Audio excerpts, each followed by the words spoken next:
اچھا دجال نکلے گا، ایک روایت ملتی ہے حضرت تمیم داری کی، جی ہاں جی، کہ کشتی کے تھپیڑے صحیح مسلم کی ہے کہ 1 مہینے بعد انہیں ایک ساحل پہ ان کی کشتی ٹکرائی، اس کے بعد جساسہ والی حدیث، اور میں اندر جاؤ دجال جکڑا ہوا ہے۔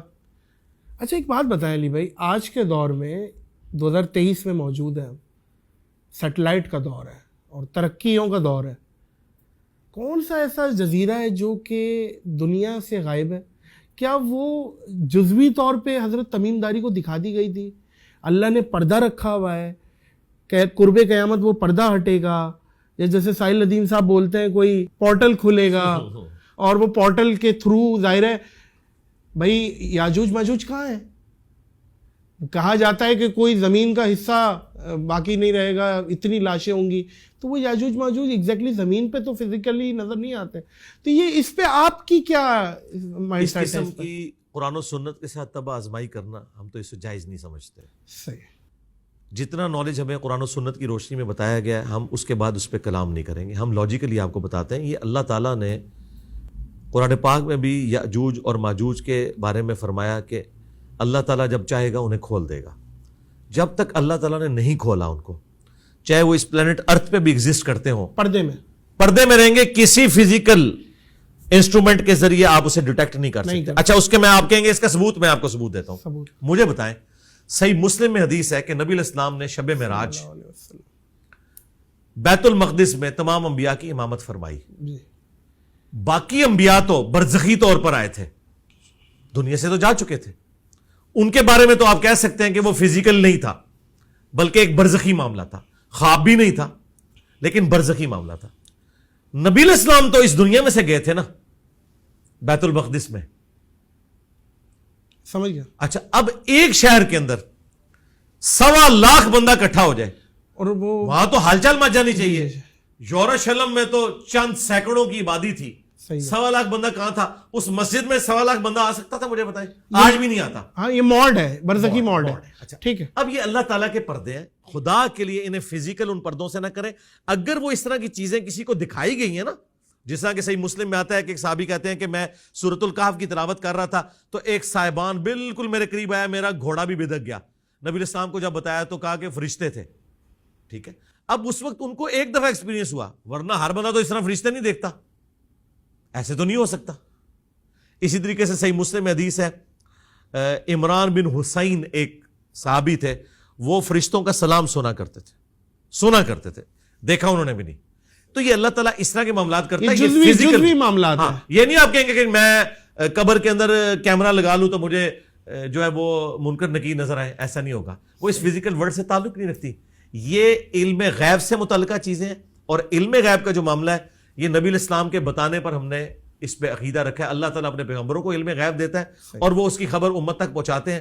نبی علیہ السلام کو عذاب قبر دکھایا گیا، اور یہاں پہ میں ایڈ کر دوں ایک چیز، بخاری مسلم حدیث ہے، نبی علیہ السلام 2 قبر والوں کے پاس سے گزر رہے تھے، آپ رک گئے، آپ نے فرمایا ان دونوں کو عذاب ہو رہا ہے، ایک چگلی کھاتا تھا، ایک پیشاب کے چھینٹوں سے نہیں بچتا تھا، آپ نے ایک ٹہنی توڑی اس پہ لگائی اور فرمایا کہ جب تک ہری رہیں گی ان کے عذاب میں تخفیف ہوگی، نبی علیہ السلام کی دعا کی برکت سے۔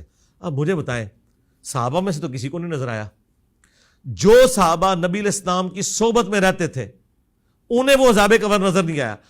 اس سے بڑھ کر مسلم میں حدیث ہے، میں نے ارادہ کیا کہ اللہ تعالیٰ تمہیں یہ عذاب قبر سنوا دے، دکھا نہیں، لیکن میں نے ارادہ ترک کر دیا ورنہ تم اپنے مردے دفنانا چھوڑ دو گے۔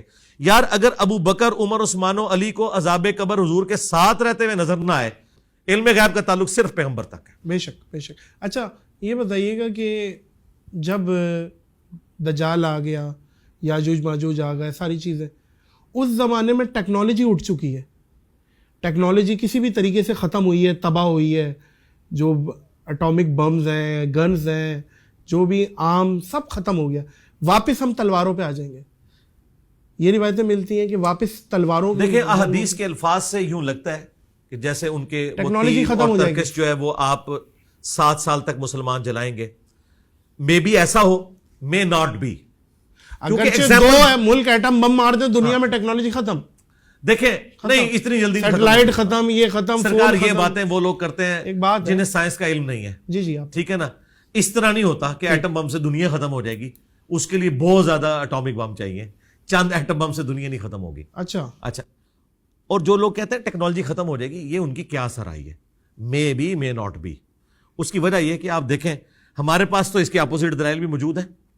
مثلا صحیح مسلم میں حدیث ہے, نبی علیہ السلام نے فرمایا کہ قرب قیامت میں جب دجال آئے گا نا تو پہلا دن 1 سال کا ہوگا, دوسرا 1 مہینے کا, تیسرا 1 ہفتے کا, اور چوتھا نارمل, اور پھر نارمل دن شروع ہو جائیں گے. صحابہ کرام نے کہا جب 1 سال کا 1 دن ہوگا تو ہم نمازوں کا کیا کریں گے؟ آپ نے فرمایا تم اندازہ مقرر کر لینا. اب مجھے بتائیں گھڑی بننے سے پہلے کیا کوئی 1 سال کی نمازوں کا اندازہ مقرر کر سکتا تھا؟ لیکن آج گھڑی کی برکت سے ہم 24 گھنٹے کا دن رات کرتے ہیں, سورج افق کے اعلان یوں چلتا ہے, آپ عشاء کی نماز پڑھ رہے ہوتے ہیں. ٹھیک ہے, تو بات یہ ہے کہ اس طرح کے ورڈکٹس دینا کہ یہ ہو جائے گا وہ ہو جائے گا, بھائی جب تک ہوتا نہیں ہے ہم کوئی رائے نہیں قائم کر سکتے. اور میں آپ کو ایک اور بات بتاؤں, جو صحیح مسلم میں قتل دجال والی حدیث ہے, اس میں الفاظ ہے کہ حضرت عیسیٰ ابن مریم کے سانس سے وہ پگھلے گا اور عیسیٰ ابن مریم مقام لد پہ اسے قتل کریں گے. مقام لد پہ 60s میں آ کے اسرائیل نے انٹرنیشنل ایئرپورٹ بنایا, اور لوگ حیران تھے کہ یہاں پہ آ کے اس گاؤں میں بنایا, اس سے پہلے نہیں ایگزسٹ کرتا تھا. وہی ایگزیکٹلی جی, عین ممکن ہے کہ وہ اپنے چارٹر طیارے میں بھاگنے کی کوشش کرے اور عیسیٰ ابن مریم اس پہ میزائل مارے, جس کو نبی علیہ السلام نے تیر سے تشبیہ دی ہے, کیونکہ پھینکے ہوئے ہتھیار ہے نا, تیر آپ میزائل بھی کہہ سکتے ہیں. نبی علیہ السلام جس لینگویج میں بات کرتے تھے نا وہ ان کے زمانے کی لینگویج تھی. آج کے زمانے میں اس کو ٹرانسلیٹ کرنے کے لیے نبی علیہ السلام نے اسی زمانے کی لینگویج کو استعمال کرنا ہے. آپ آج کے زمانے کی لینگویج نہیں یوز کر سکتے تھے, ورنہ آپ کی جو بیست خاصہ تھی جن لوگوں کی طرف, انہیں تو وہ کمیونیکیشن گیپ تھا. یہ جو لوگ اعتراض کرتے ہیں نا جی قرآن کی جو لینگویج, بھی قرآن اس لینگویج میں بات کرے گا جو اس زمانے کی لینگویج تھی, اس کو ہم نے انٹرپریٹیشن اس کی کرنی ہے. جیسے سورۃ الانفال میں ہے کہ پلے ہوئے گھوڑے تیار رکھو جہاد کے لیے. اب مجھے بتاؤ کہ اس سے کیا ہم یہ رزلٹ نہیں نکالیں گے کہ ہم نے جدید اسلحہ تیار رکھنا ہے؟ اچھا, سورۃ الانفال میں اللہ تعالیٰ نے فرمایا کہ پلے ہوئے گھوڑے تیار رکھو جہاد اور قتال کے لیے, تو اس کو آج کے دور میں آپ یہ ٹرانسلیٹ کریں گے کہ آپ نے جدید اسلحہ تیار رکھنا ہے. اب اس زمانے میں تو یہی لینگویج تھی. بخاری مسلم میں حدیث ہے, آگاہ ہو جاؤ طاقت پھینکے ہوئے ہتھیاروں میں ہے, آگاہ ہو جاؤ طاقت پھینکے ہوئے ہتھیاروں میں ہے. تو سرکار منگولوں نے اتنی بڑی امپائر پھینکے ہوئے ہتھیاروں سے کی ہے. وہ تیر انہوں نے ڈیزائن کیے تھے, یہ تیر کے جو ماڈرن ڈیزائن ہے نا, یہ انہوں نے کیے تھے, جو ٹیڑھے نہیں ہوتے تھے. اس کے پیچھے آپ نے دیکھا انہوں نے ونگز لگائے ہوتے ہیں, اس کی وجہ سے وہ ادھر ادھر نہیں جاتے. اور آج میزائل ٹیکنالوجی پھینکے ہوئے ہتھیار ہے. آج آپ کے پاس میزائل نہ ہو, آپ کا ایٹم بم کسی کام کا نہیں ہے. آپ جہازوں کے ذریعے ایٹم بم نہیں پھینک سکتے. جہاز ٹارگٹ ہو سکتے ہیں کیونکہ ان کی سپیڈ اتنی نہیں ہوتی ہے جتنی سپیڈ میزائلوں کی ہے. لہٰذا نبی علیہ السلام کی بات آج بھی ویلڈ ہے کہ طاقت پھینکے ہوئے ہتھیاروں میں.